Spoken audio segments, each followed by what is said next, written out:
Late লোকে প্রাপ্তি তার দুর্গাপুজোর আরেকটি ব্লগ নিয়ে এসে হাজির। কিন্তু তাকে কে বোঝাবে এইভাবে কাঁপতে কাঁপতে ভিডিও করলে সেই ভিডিও কেউই দেখবে না। তা ভাই যেমনই ভিডিও করেছি পোস্ট তো আমি করবই, কারণ ফোনের স্পেস তো খালি করতে হবে, তাই না? তো যাই হোক, পৌঁছে গিয়েছিলাম সল্টলেকের এফডি ব্লকে। দিনটি ছিল চতুর্থী। কাজের জায়গা থেকে সন্ধেবেলা সোজা পৌঁছে গিয়েছিলাম এই প্যান্ডেলে। এবারের এখানের থিম ছিল উৎস থেকে অসীমে।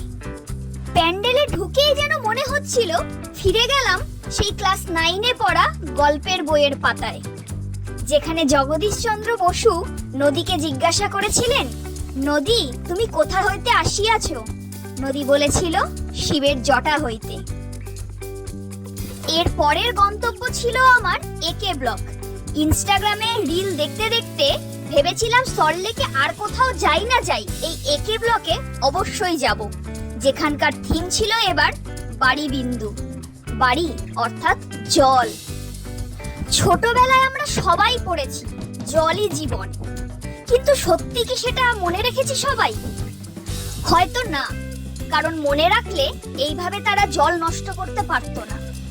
আমার মেসে এমন কিছু জন আছে, আবার এমনকি আমার পরিচিত লোকের জনের মধ্যেও এমন কিছু আছে যাদের আমি দেখি যে বেসিনের ট্যাপ চালিয়ে রেখেছে, এদিকে হাত ধুয়েই যাচ্ছে, ব্রাশ করেই যাচ্ছে, এদিকে ট্যাপটা বন্ধ করার কোনো নাম নেই। লজ্জার খাতিরে তাদের আমি সামনাসামনি বলতে পারি না, কিন্তু ক্ষোভটা ভেতরে থেকেই যায়। হয়তো সেই জন্যই এই ভিডিওতেই আমার ক্ষোভটা উগরে দিচ্ছি। আমি চাই যে সেই মানুষগুলো এমন একটা পরিস্থিতিতে আসুক যেন তারা জল না পায়, একটুখানি জলের জন্য তাদের যেন হাহাকার করতে হয়। এটা আমি সত্যি মন থেকে চাই, তবে তাহলে তারা এই জলের কষ্টটা বুঝতে পারবে। ওদের কথা মনে পড়লেই আমি ভীষণ রেগে যাই। যাই হোক, সেটা বাদ দিন। এই প্যান্ডেলের আসল জিনিসটাই বলা হয়নি। এই দেখুন, দেখার সাথে সাথে মন দিয়ে একটু শুনুন।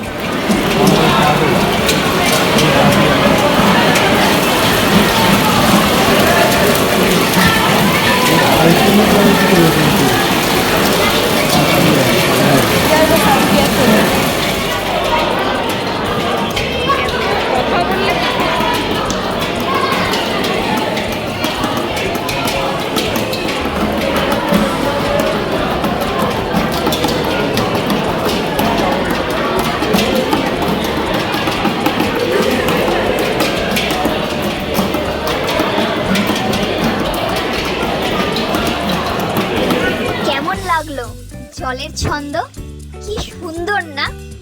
একদম মন প্রাণ জুড়িয়ে গিয়েছিল আমার। মায়ের মূর্তিতেও ছিল অভিনবত্বের ছোঁয়া।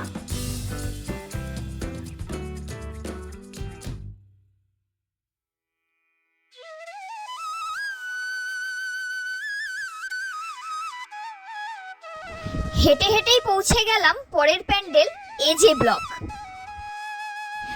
সেক্টর 5 সংলগ্ন এরিয়ায় এই সব ঠাকুরগুলোই মোটামুটি পায়ে হেঁটেই দেখা যায়। হ্যাঁ, তবে সব মিলিয়ে সেদিন প্রায় আমার 5-6 কিলোমিটার হাঁটা হয়ে গিয়েছিল মিনিমাম।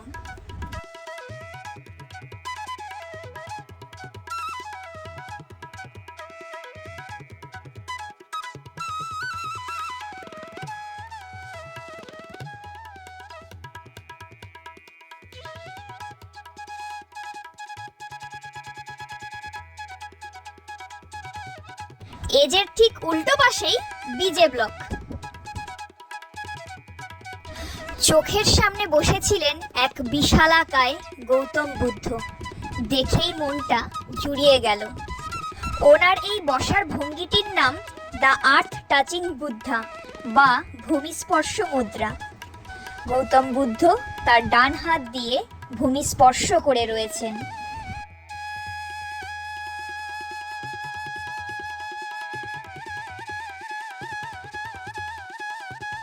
কায়দা করে কিছু রিল বানানোর চেষ্টা করছিলাম, কিন্তু শেষমেশ আর পারলাম না।